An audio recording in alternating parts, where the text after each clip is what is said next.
Hello అండి, బాగున్నారా? ఈరోజు మనము కోడిగుడ్డు ఇగురు ఎలా చేసుకోవాలో చూపించేస్తాను. కోడిగుడ్డు అంటే చాలామందికి ఇష్టం కదా.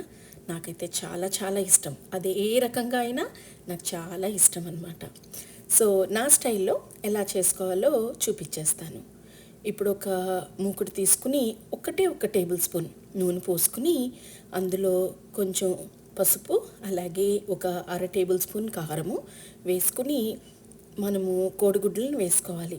ఆ కోడిగుడ్లు నేను ఏం చేశానంటే ముందుగానే ఉడికించి ఆ షెల్ తీసేసి దాన్ని చాకుతోటి స్లిట్స్ చేశాను అనమాట. సన్న సన్నగా కొంచెం స్లిట్స్ చేసి దాన్ని ఇందులో గోల్డెన్ బ్రౌన్ వచ్చే వరకు సిమ్లో ఫ్రై చేశాను. ఇప్పుడు అందులోనే ఇంకొక 2 టేబుల్ స్పూన్స్ ఆయిల్ పోసుకుని అందులో సన్నగా తరిగి పెట్టుకున్న కరివేపాకు, అలాగే కొద్దిగా ఒకటో రెండో కారాన్ని బట్టి, మీరు తినే కారాన్ని బట్టి ఒకటో రెండో పచ్చిమిరపకాయలు కూడా వేసుకుని కొద్దిగా ఫ్రై అవ్వనిద్దాం.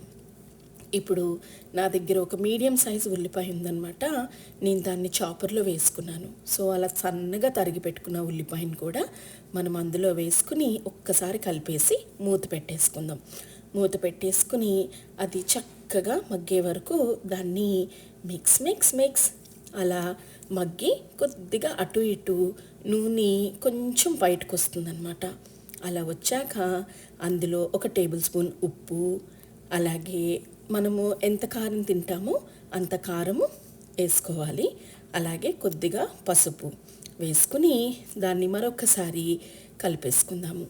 కలిపేసుకుని దాన్ని చక్కగా ఎలా కలుపుకోవాలంటే ఆ పసుపు, ఉప్పు, కారం అంతా కూడా ఆ ఉల్లిపాయ ముక్కలకి చక్కగా పట్టేటట్టు కలిపేసుకుని దాన్ని ఒక్కసారిగా మూత పెట్టేసుకుందాం.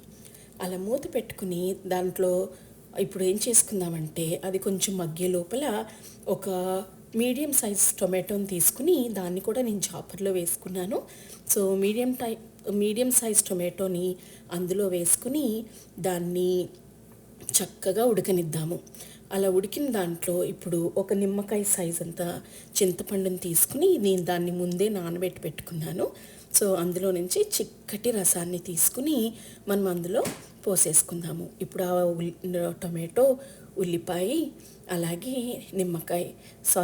చింతపండు అన్నీ కూడా చక్కగా ఒక్క గుప్పుడు నీళ్లు పోసేసి దాన్ని హాయిగా మగ్గిచ్చేద్దాము.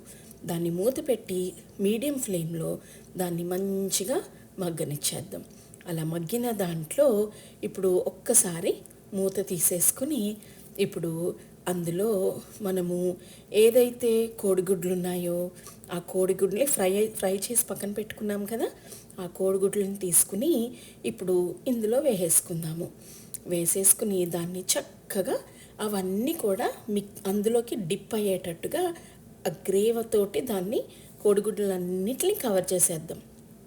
కవర్ చేసేసి ఒక్క 5 నిమిషాలు దాన్ని బాగా కుక్ చేసేసుకుంటే అంతే అండి. సింపుల్గా చాలా టేస్టీగా ఉండే కోడిగుడ్డు ఇగురు రెడీ అయిపోయిందనమాట. దీన్ని మనము రైస్ తోటన్నా తినొచ్చు, లేదంటే చపాతీతోటన్నా లాగిచ్చేయచ్చు. ప్లీజ్ ట్రై చేసి చెప్పండి. Thank you for watching.